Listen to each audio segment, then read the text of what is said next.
Now let's quickly, and I know we've been through this, but let's just separate this for my mind and for our viewers. Okay. So we've got two sets of drone users, essentially. We have people who are using it in their personal capacity. Now they don't necessarily need to be licensed, am I correct? Yes. But they must adhere to the specific guidelines. Yes. Now we have people who could use it commercially rather. Yeah. Those people need to be licensed. Correct, yes. Now you have your three different types of ratings you have your aeroplane, your helicopter, and then your multi-rotor UAV that you'll get your license for. But then you've got different ratings underneath it.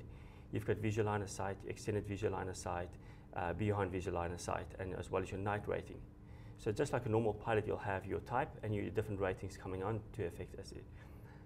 And then you can go out and you can commercially operate as long as you're within the guidelines of the law.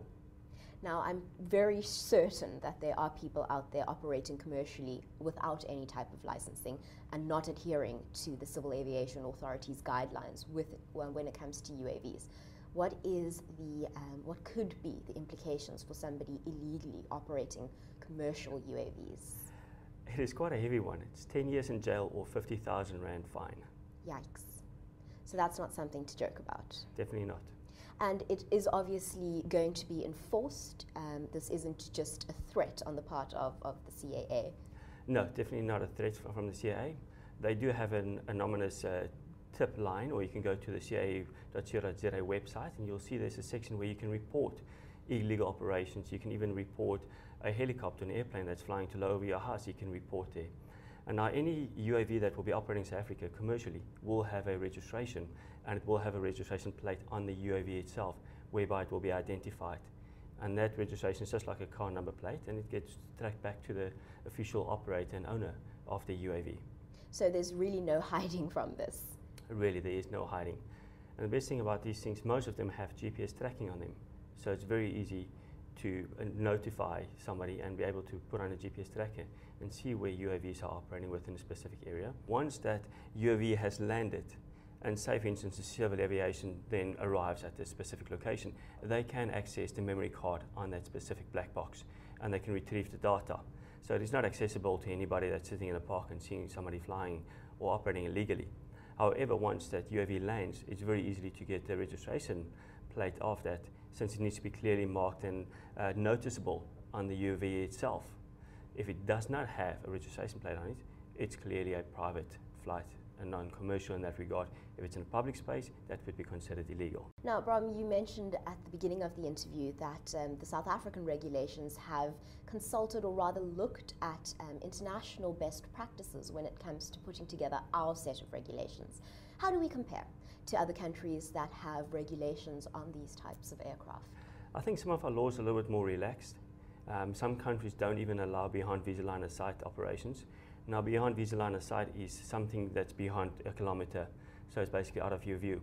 In that regard, you need a first-person view, which is either in the form of glasses or a on-screen that you can visually see where you're flying and what is the surrounding area has to offer. So some countries don't even offer that. In South Africa, it is allowed as long as the aircraft is at all time being controlled by the pilot, or the pilot can intercept at any stage. So you can autopilot the UAV to fly a certain route path, but at any stage, if you see something going wrong, you can intercept and take over and fly back the UAV to a safe landing location. Finally, can you talk us through your experience with working with the Civil Aviation Authority? Is there anything that you took away from the experience? In the last 2 days, I've spent a lot of time with Civil Aviation, registering our first aircraft and submitting our applications and stuff like that, and they've been extremely helpful. I have had not one door closed in my face. I have not one person saying no. Everybody is willing to sit down and talk, look at your applications, assist you where possible. And I think they are more than ready to accommodate and let this new type of operation fluently into the South African market. And I think us as a country and UAV operators should just embrace them and assist them, and making sure that we all stay safe and within the law. Bram, before you go, won't you tell our viewers how they can contact you either via social media, or tell us a little bit more about how we can find more information about your company? Certainly. Our website is flyuavi.com. My personal email address is bram@flyuav.com. So they can reach us through that. take a look on there. We have a Facebook page as well that's been very active in the last few days since our first registration went through. And we're certainly looking forward to dealing with the smaller operators that does not want to have all the red tape around them. Well, thank you so much for joining us today. Thank you very much for having us.